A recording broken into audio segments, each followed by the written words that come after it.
Okay, folks, so in this class, I'm going to go through the next topic in the chapter, chapter 10, section 10.2, and that is angles. All right, now, some of this you should already remember from primary school, but for some of you, this might be something you haven't looked at in a while. You might have forgotten. So the first thing with our angles, okay, is I want to look first of all at some of the notation that we use in maths for angles, how we name an angle and all the rest of it, okay? So the first thing you need to remember about an angle is always generally referred to as involving 3 points, okay? So I have a point A, I have a point B, I've got a point O here in the center. Okay, so the angle is this space here between these two lines, okay? Another thing to remember when we're looking at our angle is we always go in an anti-clockwise direction. So what do you mean by anti-clockwise? We literally mean on a standard clock, the arms of the clock go this way, anti-clockwise, they're going this way, okay? So it's as if you're turning left as opposed to turning right, okay? Now, the symbol in maths that represents an angle is this symbol here. It's kind of a funny slanted capital L, okay? So whenever you see this symbol, it means you are dealing with an angle, all right? Now, how do we name this angle here that's being formed? Because remember I said, for an angle to form, you need two lines connected and essentially 3 points. A point on the first line, a point in the center where the two lines connect, and then a point in the third line, okay? So this angle here would be called the angle AOB. And that is how we would write it, okay? Is like so. Now something to remember with our angles, it's all broken up into 60s. Why is it broken up into 60s? Honestly, it's the ancient Babylonians' fault, okay? If you don't know who the ancient Babylonians were, this is something you can look up online. They were an ancient civilization. Go and look it up in Google and see where they came from. But the ancient Babylonians used what's called a sexagesimal system, or a sexagemal system. So basically they counted everything in blocks of 60. Okay, because they loved the number 60, they thought it was a divine number, a sacred number, all right? And the Babylonians actually developed an awful lot of maths in relation to this area of geometry that we're looking at now, angles, because they used this maths, the measuring of angles, to track the movement of stars across the night sky.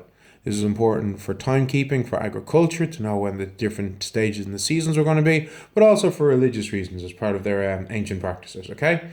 But that is why in a full circle, there are 360 degrees. It seems like an odd number. It's 6 times 60 is where it comes from, okay? So, there are 360 degrees in a circle.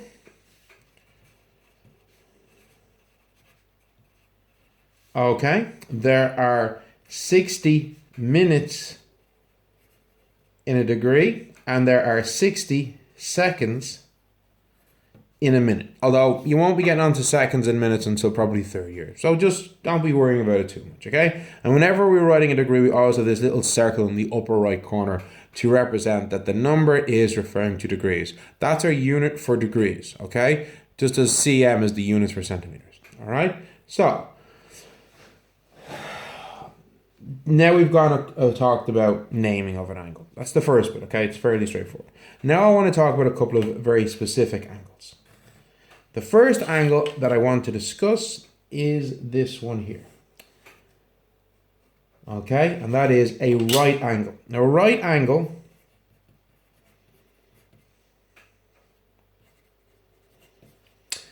is often represented by a little square like this, okay, or sometimes by a capital L inside like so. Either or will represent a right angle, okay? And a right angle is 90 degrees, okay? Now remember, there's 360 degrees in a circle, so that means that a right angle is 1/4 of that circle, all right? Fairly standard. The next angle we need to look at is our straight angle, or a straight line angle. Quite simply, if I have a straight line, what is the size of this angle? Well, as you can see here, folks, this is a badly drawn semicircle, or half of a circle. Okay, so a semicircle, half a circle. If a circle is 360, half of that would be 180 degrees.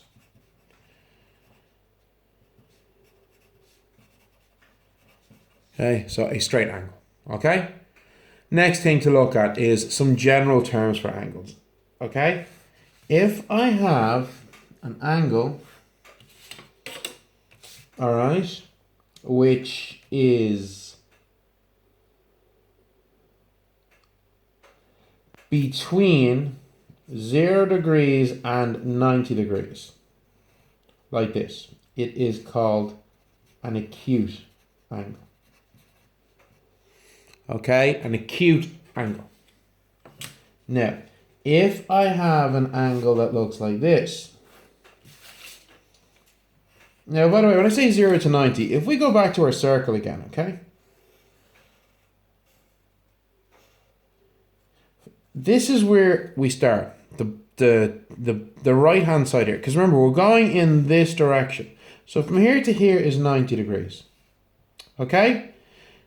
Here, from here to here is 180 degrees. All right? Now, if I were to keep going around again, I'd be at 90, 180, 9, 18, 27. So this would be 270 degrees.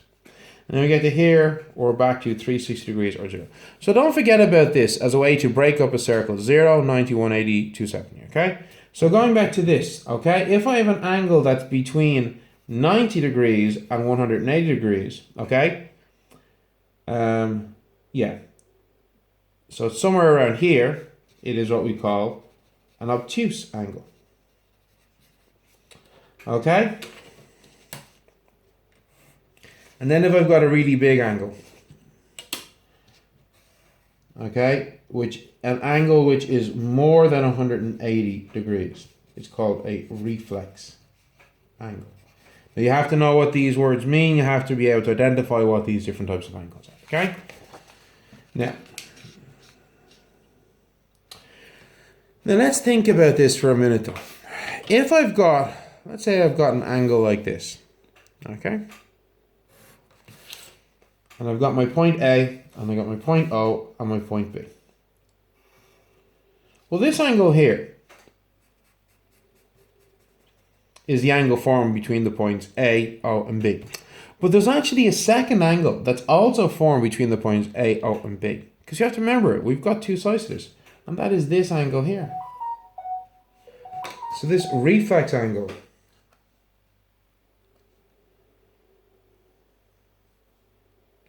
just turning off the notifications noises on my phone. Now, so there is actually two angles here. We have the angle here that I've got shaded, okay, folks? But there's also this bigger outside angle here, okay? Now, they're both technically angle AOB, all right? But the shaded one, which is less than 180, this one here, is what we would refer to as an ordinary angle, okay? Just another term to remember, okay? So, that's it. Now let's look at some of our exercises. I'm going to do a couple of these questions so that we're all kind of have a better idea of what is being asked of us, all right? But we'll see now. All right, just give me 1 second here, folks. This is question 1. We have the angle A, B, C, and D. Use 3 letters to name each shaded angle below. So we have our first angle is this one, and our second angle is this one. So we have to use 3 letters. So what 3 letters could I use to identify this shaded angle here? Well, the 3 points that we connect to form this angle are A, B, and C. So this would be the angle A, B, C. Now let's look at our other shaded angle here. The 3 points that connect this are A, D, and C. So this is the angle ADC. If you said CDA or CBA, technically it's the same. It doesn't really matter. So don't be too worried about that, okay? Now let's look at our next example.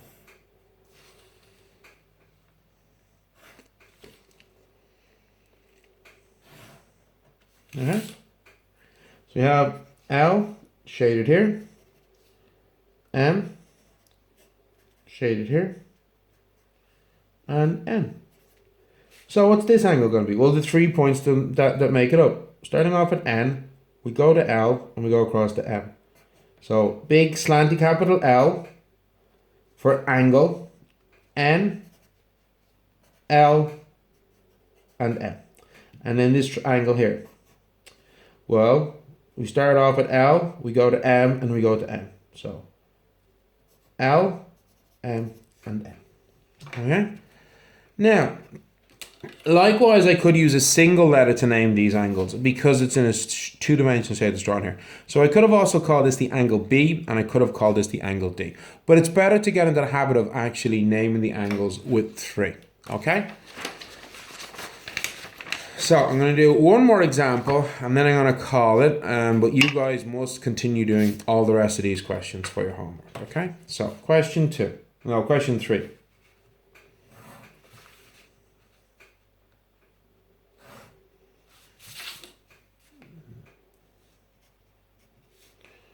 Same kind of idea.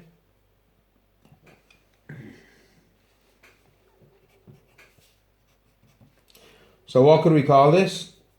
If we're using a single letter to denote this, we would just call it the angle I. But if we're using our standard 3 letters, it would be the angle H, I, and J.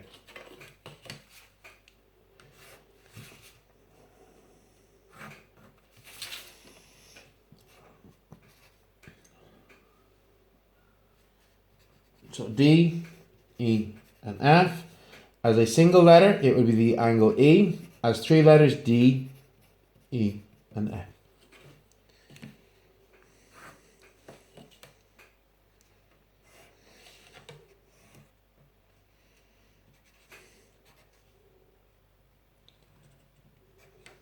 So, as a single letter, it will be the angle L.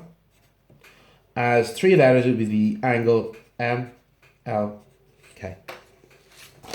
And then our last one.